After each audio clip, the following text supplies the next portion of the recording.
வணக்கம்.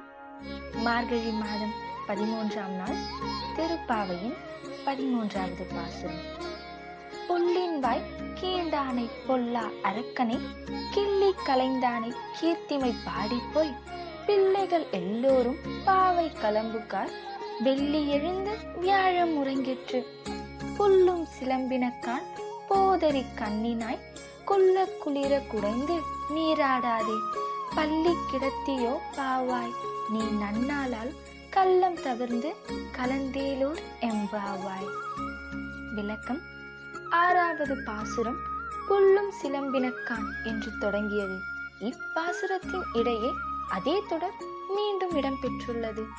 தாமரை பூவின் மலர்ச்சியினையும் மானின் மறுச்சியினையும் கொண்ட அழகிய கண்களையுடையவளே என்னும் பொருளில் திரு ஆய்ப்பாடி பெண்கள் போதரி கண்ணினாய் என உள்ளே உறங்கிக் கொண்டிருப்பவளை விழிக்கிறார்கள்.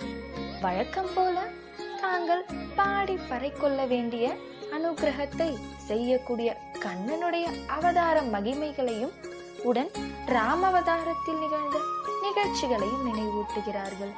பறவையின் வடிவத்தில் வந்தான் ஓர் அசுரன். அவனுடைய நோக்கம் தன் சிறகால் கண்ணனை அழிப்பதாகும்.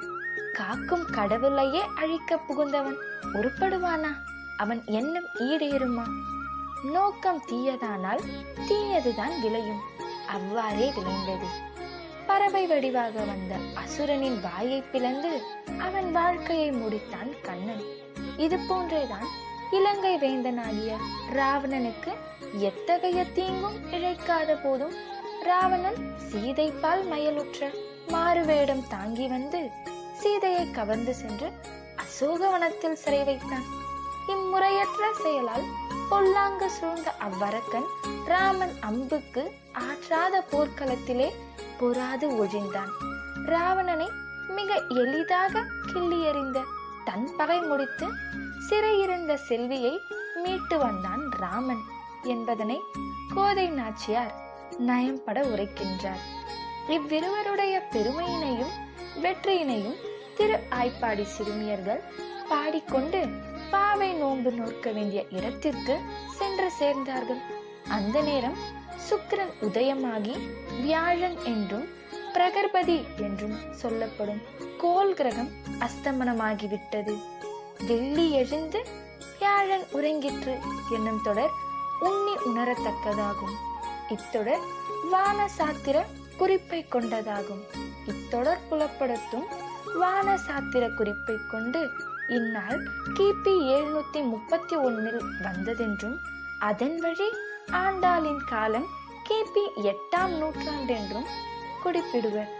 மேலும் கிருஷ்ணனின் திருப்பெயரினை உச்சரித்துக் கொண்டே சென்று நோன்பு நோற்பதற்காக குறிக்கப்பட்டுள்ள இடத்தை பாவைக்களத்தை திரு ஆய்ப்பாடி பெண்கள் அடைந்து விட்டார்கள். அவ்வாறு அவர்கள் பாவை நோன்பு நோக்கும் இடம் சென்று சேர்ந்து விடவும் நீ அவர்களோடு சேர்ந்து கொள்ளாமல் இன்னும் உறங்கிக் கொண்டிருப்பது அழகன்று.